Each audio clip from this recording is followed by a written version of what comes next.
just because the governor chooses not to accept the Medicaid money. I don't understand it, I can't understand it. I believe in strong democratic principles. We help those who need help. We don't just push them aside and say, fend for yourself. If we're in a position as a state to accept that money, we should accept it, and I will fight for us to get it. Thank you. Maybe they could use some of that money to fight Zika. They do. They need it for Zika. Yeah, they do. Well, I thought about that. the question again. Certainly. In 2015, the Florida House and Governor Scott proposed the third and final attempt by the Florida State Senate to pass Medicaid expansion, leaving 567,000 Floridians unable to access ACA and Medicaid. Polls show that a majority of Floridians support this expansion. What will you do to bring the majority's will to reality? You know, I've listened to Governor Scott and the Republicans, and they're truly not going to do that. Not under Governor Scott's dime anyhow.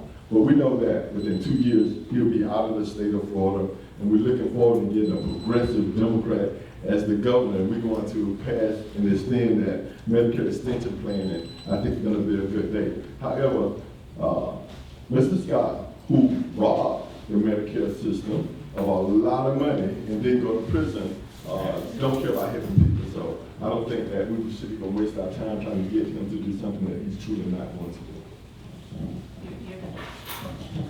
Okay, here's another healthcare question.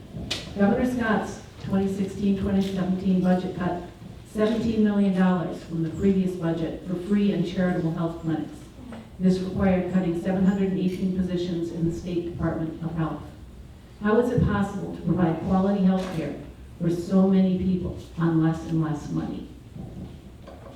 You're absolutely right. It is almost impossible to fund health care when they continue to cut the budget.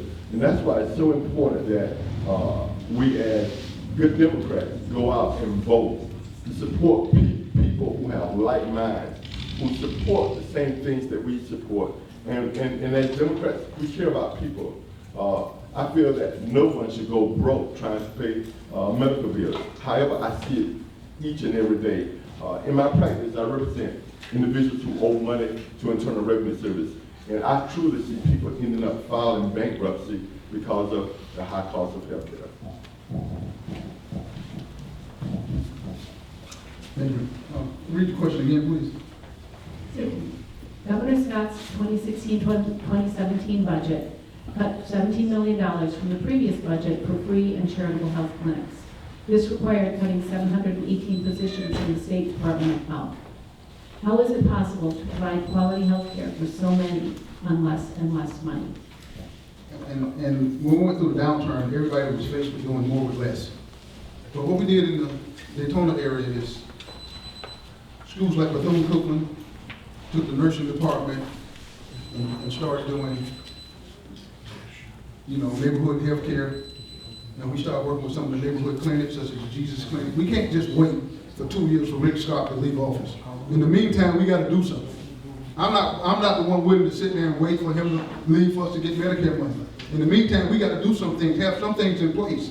So the cities can do some things themselves. They can work with the local colleges, with the local medical schools, and let them start running clinics. At least people get some primary health care. That's always been an idea in my head. We don't have to wait on the state to do it.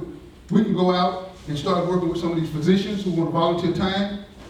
And that's how we can fill in the gap as we wait for something that may or may not happen. So we got to be proactive and start fighting for it right away.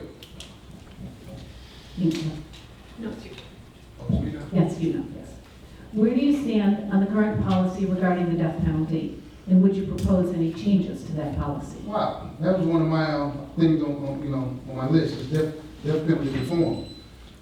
So during last session, they made an attempt at death penalty reform. I think everybody on death row right now should, we should look at each case individually and reassess it. Because what we're finding is that all across this country, so many people on death row are getting exonerated. And so it tells me, and especially in the Illinois area, there was some ungodly number of people who were on death row and they got exonerated. So it tells me all these states, not just the state of Florida, are executing some innocent people. Some innocent people are being electrocuted. So I think we need to take a look at the ones we have on death row, take a look at each one of those cases, and then reassess whether we should commute it to life in prison or what needs to happen. So that would be my take with the death penalty reform for right now. That was good. Thank you. As I stated, I was a criminology major at Florida State, and we talked about it quite a bit. As you know that a lot of individuals that look like you and I get falsely accused, spend a whole lot more time in jail than even people who commit murder. You know, we have over 100,000 individuals incarcerated in the state of Florida, 67,000 young African Americans, and a lot of them are non-violent crime. Not only do I want to change the death penalty, and I don't believe that we should kill folks, period. I don't want to be a part of it. I think we should transfer a community sentence to life in prison without the possibility of being paroled. But I do want to change the entire criminal justice system here in the state of Florida. It must be changed because it is truly unfair, and it's truly unfair to the 50% of the African American community and the Hispanic community in this state of Florida. And if people feel that it's a just, it's a shame. And by the way, we're losing too many people. Good job. Okay, the next question, couple of questions are show of hands, because they're yes and no questions. Would you support reinstating voter rights to the formerly incarcerated? Absolutely. All right, awesome. Would you support a state or federal improved and fully expanded Medicare for all? What's that? Read that again. Would you support a state or federal improved and fully expanded Medicare for all?